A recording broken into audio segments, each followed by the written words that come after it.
Now back to Outdoors with Larry Ray on ESPN 790. Brought to you proudly by the Tennessee Wildlife Resource Agency, Gaston's White River Resort, and Barton Power Sports. Hey, good Saturday morning. Welcome back to Outdoors with Larry Ray on ESPN 790. This is Larry Ray sitting in as I do every Saturday morning as we roll into our 15th year on the air here on Intercom Radio. And our next guest... and we do have Frank. I'm sorry, Frank. I didn't mean to slight you. But Frank Barton, this is the third Saturday, and Frank is in as he always does. And he really has the radio voice for this. He talks different the other 6 days of the week. But if you say so. I didn't think so. No. He is. We appreciate Frank. Appreciate Barton Power Sports being one of our sponsors. And also we've got I started to say an old friend in here, but age is not matter in this man's mind. I don't think he really knows how old he is. No, I'm old. Oh, no, you're not old. You're not old. Our good friend, the Greybeard adventurer himself, Dale Sanders from Bartlett, Tennessee. Good morning, Dale. Good morning. And Dale is, as you guys remember earlier this year, what a year Dale has had, 2015, turned 80 in June, if I'm not mistaken, and turned 80 while he was paddling the Mississippi River from source to sea. Became the oldest man to ever solo paddle that down the river, and the Greybeard adventurer has been everywhere now. And his latest, I told you he was going to try to keep up with Dale. Forget it. You can't keep up with Dale. There's no way to keep up with Dale. Dale just got back from the Grand Canyon. Tell our listeners what you did at the Grand Canyon, Dale. Well, we've been trying for years to get a permit to camp down below at Phantom Ranch and Indian Gardens and Cottonwood, and finally got the permit for 11 of us, Bluff City Canoe Club. So we met at the North Rim, and we all, with all of our gear and enough to live on for 6 days, and took off and hiked from the North Rim down into the canyon and out the South Rim. I didn't see many 80-year-olds on the trail. You didn't? Your group wasn't all 80 and over? No, there were a lot of young people. There's a lot of young people there, but you'd never done this before. No, I've hiked into the canyon before, but I've never hiked rim to rim before. And rim to rim. I was up there, as I told Dale off the air, that my wife and myself were on the North Rim back in late September when it was 104 down at the ranch, and 65 at the North Rim at the top.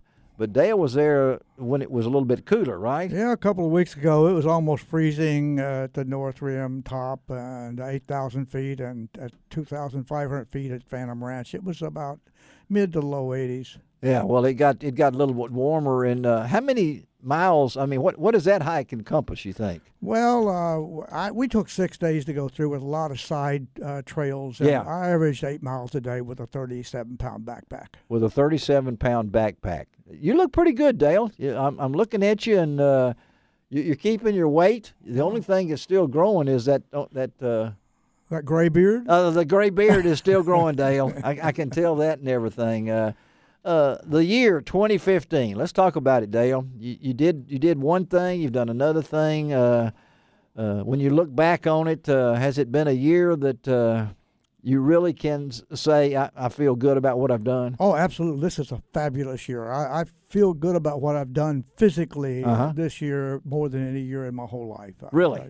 I've been active my whole life, hold some other world records, and which have been broken, by the way. But I just think this was a great year doing those two accomplishments. And of course, I hiked into the canyon to get ready for some future endeavors as well. Yeah, that's what we want to talk about. We're talking to Dale Sanders, the Greybeard adventurer. He's also the director of outreach for Wolf River Conservancy. He's not a man that just sits back and watches TV all day.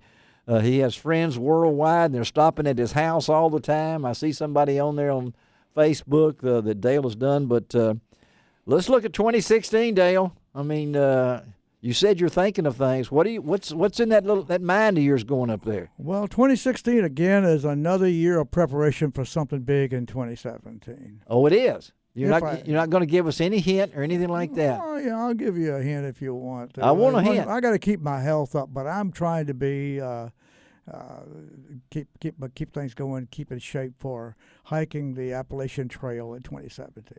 If I can do that, pull that one off in one season, 2,200 miles, I'll be the oldest person to ever hike. Amazing. That'll be a significant title. That will be a significant title. Now, have you been on the trail?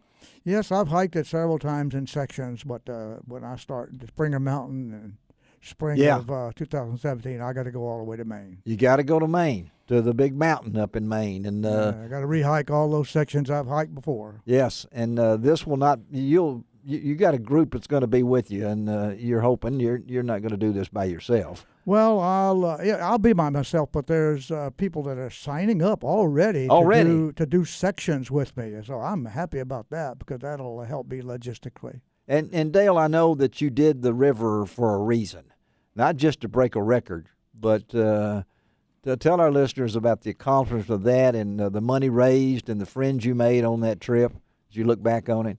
Well, there were a lot of reasons I did the river, personal reasons as well, but the primary reason was to raise awareness for juvenile diabetes. Yes. We have it in the family, and Yes.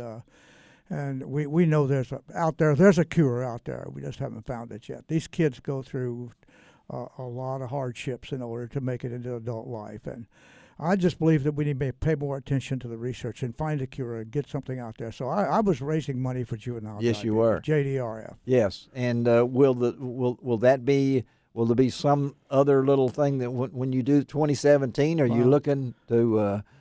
You're always trying to help people. Is that? Well, I know. I'm thinking of carrying that same theme. There you go. Juvenile diabetes right on through. Yes. Yeah. And do something with the Wolf River Conservancy as a combination. And the Wolf Rivers Conservancy means so much to you, Dale. I mean. Well, it means a lot to the community too, because look at the Wolf River here and coming through Memphis now as to what it used to be. Yes. It's cleaned up significantly. Yeah, and particularly if you go to the Ghost or any place out there, and Dale has done that so many times. Yeah, Fayette County has some of the most beautiful water trails you could find anywhere, going through deep, dense swamps. Yeah.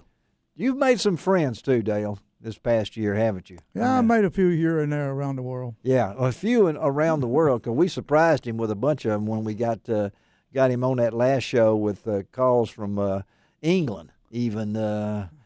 From what's his name? Dave Cornthwaite. Yes, and, yeah. And also my friend down at Quapaw and Clarksdale, John Muskie. That's right.